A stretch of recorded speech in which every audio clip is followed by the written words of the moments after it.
Thank you, Madam Chairman, and thank you all for being here. I want to return to the subsea cable issue, which I think is so vitally important, and I had introduced the Undersea Cable Protection Act because of concerns over what was being done that would really preserve and make certain that we had these cables. Of course, attacks on these, tampering, cutting, is something that is there. Mr. Jaffer, let me come to you, because I want you to talk for a minute about the vulnerability of the landing stations and the cable routes to foreign adversaries and foreign attacks, and why we should prioritize these protections. Well, Senator Blackburn, as you know, 95% of the world's internet traffic travels over these cables. 99% of transoceanic communications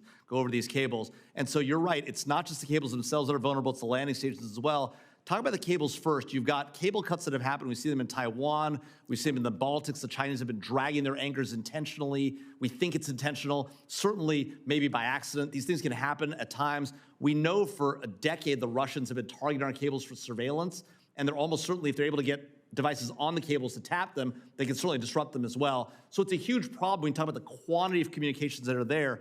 The other problem is once the cables are cut, getting capability out there to restore them is limited significantly, and that's why legislation like yours is so important.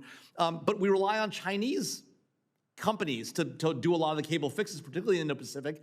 That's a huge problem. If these cables are cut, we're essentially blind. We've got a lot of capabilities with satellite as well, but of course, the Chinese and other adversaries are targeting our satellite infrastructure as well. Yeah, it's a huge okay, problem. let me jump in there on the satellites. Is it Gazinski? I want to be sure I'm saying it right. Talk for a little bit about that, because our primary delivery system is the subsea cables.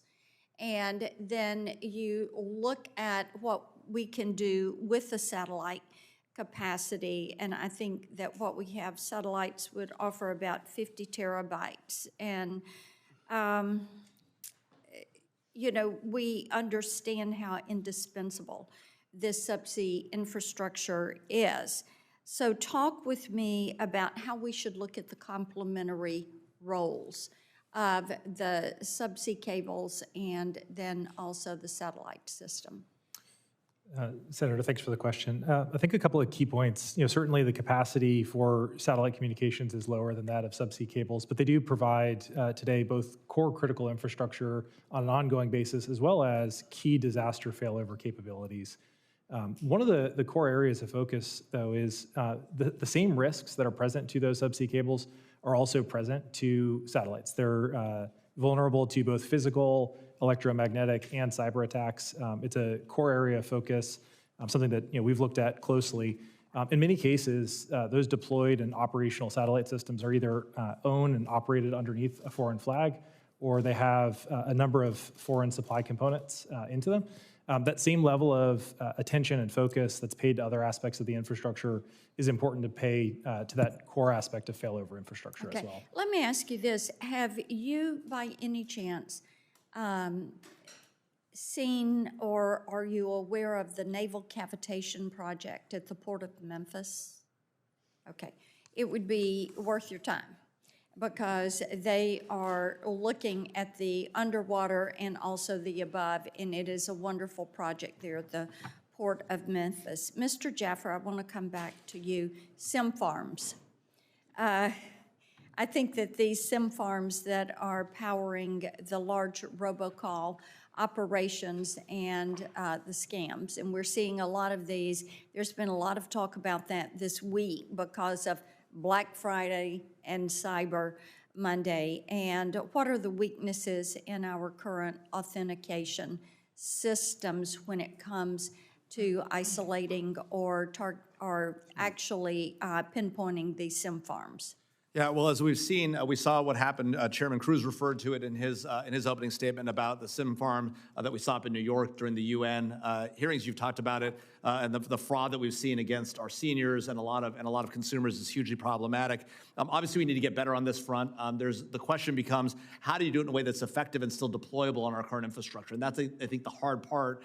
We've done a lot with eSIM, and I think eSIM is significantly more secure and has the ability to be leverage to be more secure. So I think as we shift to more eSIMs, that'll make it more effective. The challenge will become the adversary is always going to make a move, right? The offense is always going to have an edge. The best you can do as a defender is hope to keep up.